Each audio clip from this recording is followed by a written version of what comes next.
Hello, my name is Austin Habish, the founder of Think Catholic, and you're listening to the Summa podcast, where we study St. Thomas Aquinas' Summa Theologiae in a way simple and insightful for anyone to understand.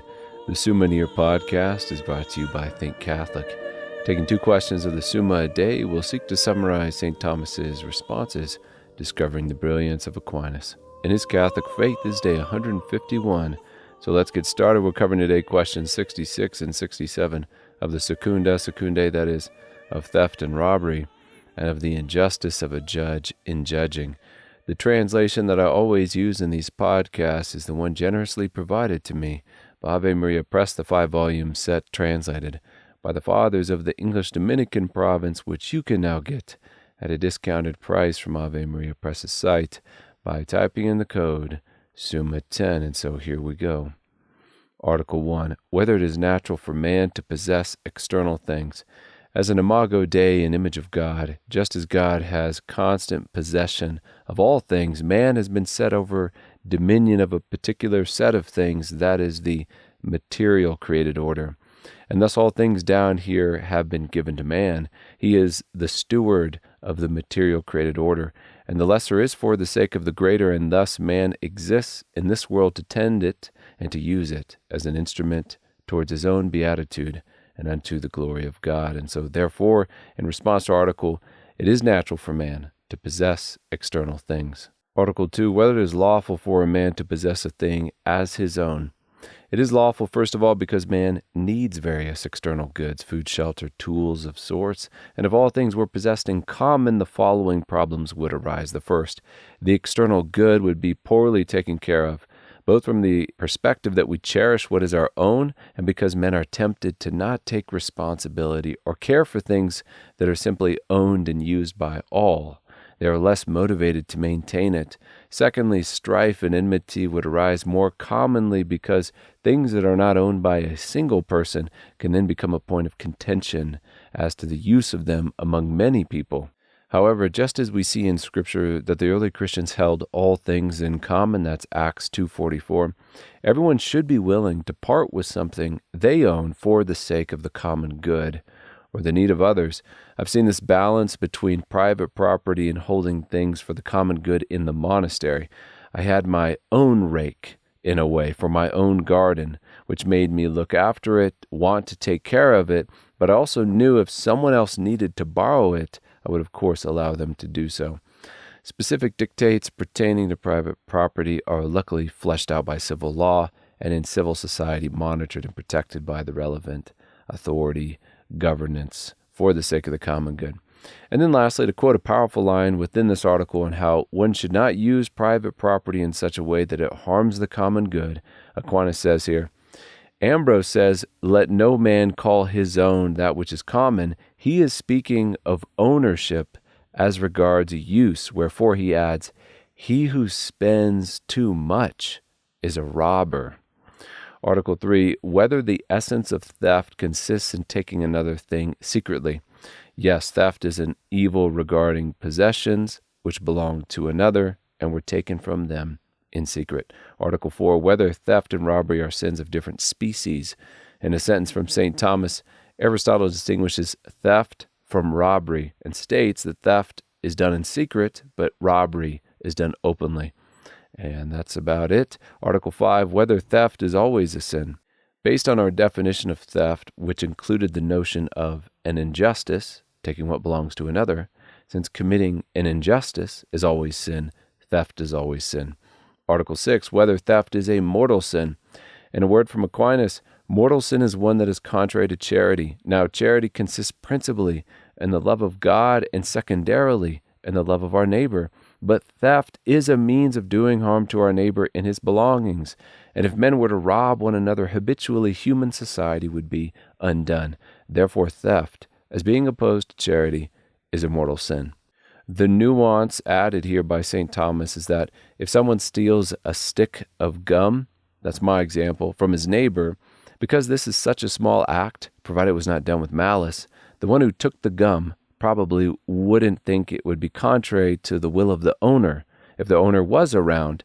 And so is taking this incredibly small thing with the presumption that the owner would not mind if they had it. In cases like this, it may be neither theft nor mortally sinful theft. Allowing St. Thomas to speak for himself, he writes, "Reason accounts as nothing that which is little, so that a man does not consider himself injured in very little matters. And the person who takes such things can presume that this is not against the will of the owner. And if a person takes such very little things, he may be proportionally excused from mortal sin. Yet if his intention is to rob and injure his neighbor, there may be a mortal sin even in these very little things, even as there may be through consent in a mere thought." Article 7. Whether it is lawful to steal through stress of need. This is a critical question, which Aquinas is very firm on, and important for us to understand. When it comes to possessions, the one who possesses everything first, and thus determines how created goods are to be used ultimately, is God. And God has willed that external goods be used for man, and thus it would be disordered to allow a man to die or to starve for the sake of preserving external goods.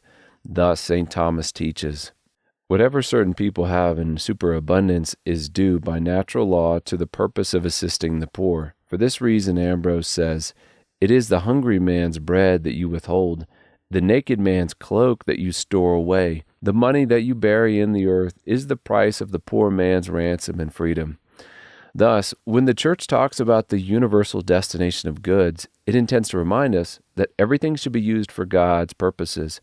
And because external goods exist for man, if a man in dire need take whatever external good around him he needs in this dire state, it is not theft, because he has the right to it.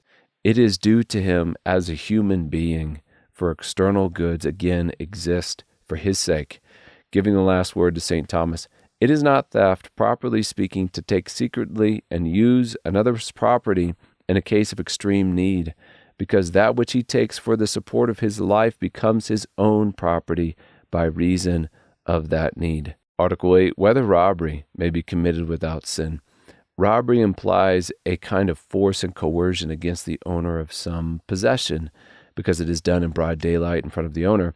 Theft is done in secret, but robbery is forcibly taking from another, like robbing a bank at midday. It will require forced using force on others. And private citizens don't carry the right to this coercive power. It is held by the relevant authorities.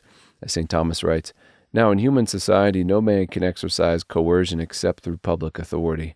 And consequently, if a private individual, not having public authority, takes another's property by violence, he acts unlawfully and commits a robbery as burglars do.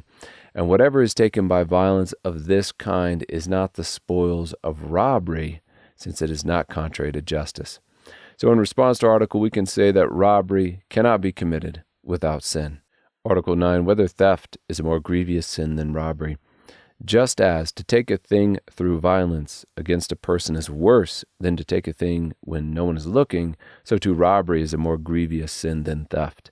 In a sentence from Aquinas, even taking into account that sometimes theft may have wider effects, he writes, although more persons may be injured by theft than by robbery, yet more grievous injuries may be inflicted by robbery than by theft, for which reason also robbery is more odious. And now we turn to question 67 of the injustice of a judge in judging.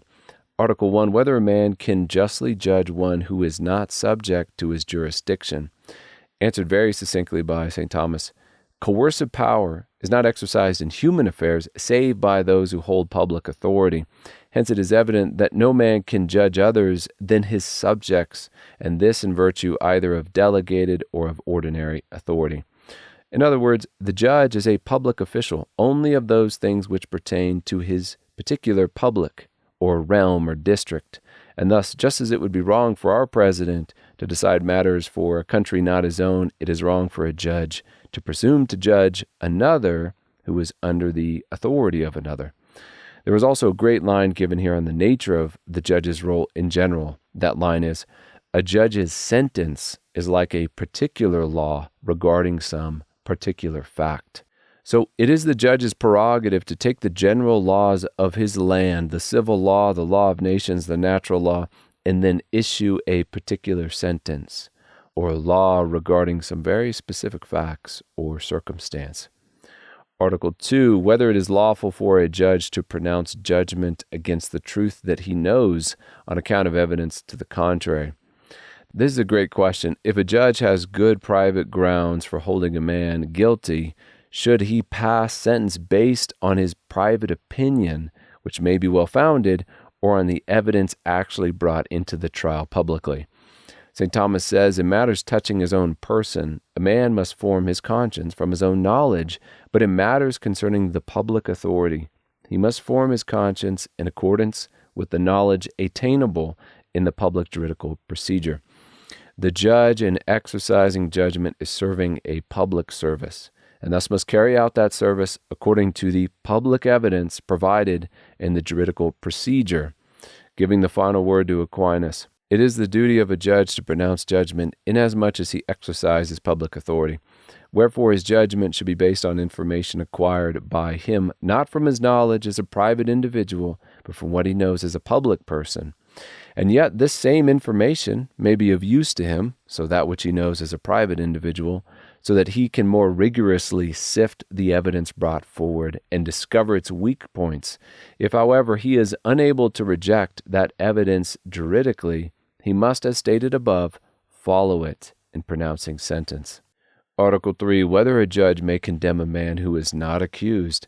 The judge stands as the personification or incarnation, let's say, of justice. He is the human person set aside to ensure that the right is procured in a particular scenario. But men must invoke justice into their particular situation or case, and cases are not between a man and justice, they are between one man and another who are looking for justice to be determined and pronounced. Therefore, based on the nature of what a judge is, he may not condemn a man not accused. Article 4 in our last article, whether the judge can lawfully remit the punishment. It is not the judge's place to remit punishment. It is his place to discover the right due to both parties and to sentence that right.